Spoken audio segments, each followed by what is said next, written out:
Hello friends, स्वागत है बिहार एक परिचय सीरीज़ के क्वेश्चन में, ऑब्जेक्टिव टाइप क्वेश्चन। और आज का टॉपिक है पाल कालीन बिहार, मीन्स पाल वंश से रिलेटेड।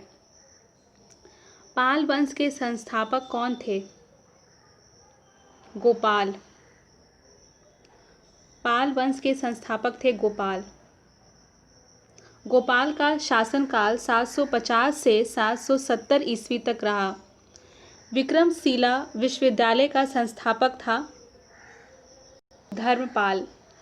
विक्रमशिला विश्वविद्यालय का संस्थापक था धर्मपाल। विक्रमशिला विश्वविद्यालय की स्थापना किस वंश के शासक ने किया था? पाल वंश। आधुनिक बिहार के किस जिले में विक्रमशिला विश्वविद्यालय स्थित था? भागलपुर।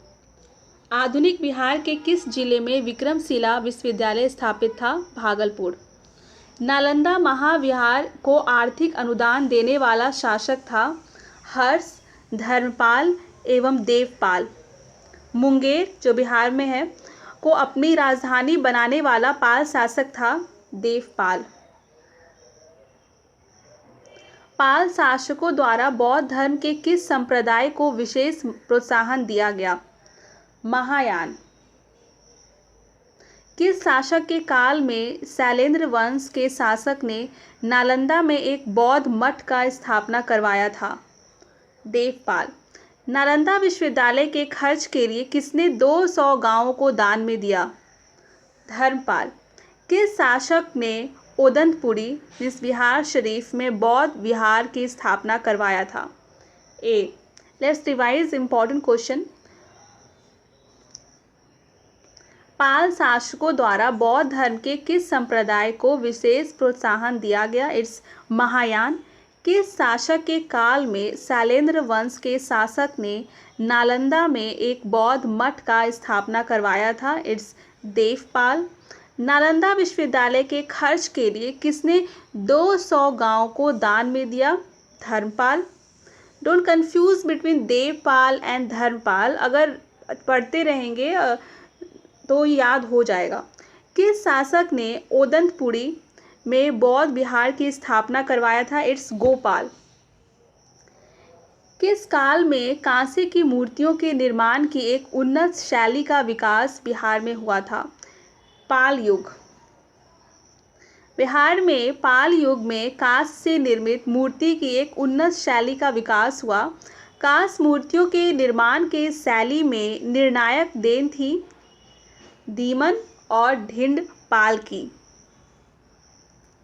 पालकालीन कांस्य मूर्ति कलाकार धीमन एवं विटपाल कहाँ के निवासी थे? नालंदा।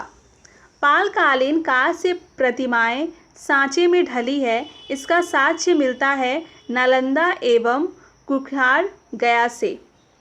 पालकालीन मूर्ति कलाकार धीमन और विटपाल समकालीन थे धर्मपाल एवं देवपाल के। चित्रित पांडुलिपि अष्टसहस्रिक, प्रज्ञामृतित और पंचरक किस युग के? पाल युग। पालकालीन चित्रकला का भित्तिचित्र रूप कहाँ से प्राप्त हुआ? डी। नालंदा। पाल शासक अपना आदेश प्रसारित करते थे पाटलिपुत्र से। पाल काल में श्रीनगर भुक्ति कहाँ जाता था? मगध को। देवपाल की अनुमति से सुमात्रा के राजा बलदेव पुत्र ने कहाँ विदेशी विद्यार्थियों के लिए छात्रावास का निर्माण कराया था? नालंदा। लेट्स रिवाइज पाल वंश, पाल कालीन बिहार। जल्दी से रिवाइज कर लेते हैं। पाल वंश के संस्थापक थे गोपाल। विक्रमशिला विश्वविद्यालय का संस्थापक था धर्मपाल। विक्रमशिला विश्वविद्यालय की स्थापना किस वंश के शासक ने किया था? पाल वंश। आधुनिक बिहार के किस जिले में विक्रमशिला विश्वविद्यालय स्थित था? भागलपुर। नालंदा महाविहार को आर्थिक अनुदान देने वाला शासक था हर्ष, धर्मपाल एवं देवपाल। मुंगेर को अपनी राजधानी बनाने वाला पाल शासक था देवपाल। पाल शासकों द्वारा बौद्ध धर्म के किस संप्रदाय को विशेष प्रोत्साहन दिया गया? महायान। किस शासक के काल में शैलेंद्र वंश के शासक ने नालंदा के एक बौद्ध मठ का स्थापना कराया था? देवपाल। नालंदा विश्वविद्यालय के खर्च के लिए किसने 200 गांवों को दान में दिया? धर्मपाल। किस शासक ने उदयपुरी में बौद्ध विहार की स्थापना करवाया था? गोपाल। किस काल में कांसे की मूर्तियों की स्थापना की एक उन्नत शैली का विकास बिहार में हुआ था? इट्स पाल युग। बिहार में पाल युग कांस में निर्मित मूर्ति की एक उन्नत शैली का विकास हुआ। कांस मूर्तियों के निर्माण की इस शैली के निर्णायक देन थी धीमन और विठपाल की। और पालकालीन कांस मूर्ति कलाकार धीमन एवं विठपाल कहाँ के निवासी थे? नालंदा। पालकालीन कांस्य प्रतिमाएं सांचे में ढली हैं, इसका साक्ष्य मिलता है नालंदा एवं कुकड़िहार से। पालकालीन मूर्ति कलाकार धीमन एवं विठपाल समकालीन थे धर्मपाल एवं देवपाल के। चित्रित पांडुलिपि अष्टसहरिक प्रज्ञापरमित और पंचरस किस युग के हैं? तो पाल युग के हैं। पालकालीन चित्रकला की भित्ति चित्र रूप कहाँ से प्राप्त हुआ है?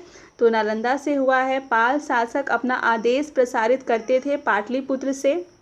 और पाल काल में श्रीनगर भुक्ति कहा जाता है मगध को। और देवपाल की अनुमति से सुमात्रा के राजा बलदेव पुत्र ने कहाँ विदेशी विद्यार्थियों के लिए छात्रावास का निर्माण कराया था? नालंदा। और आज था, कल पढ़ेंगे मिथिला के कर्नाट शासक।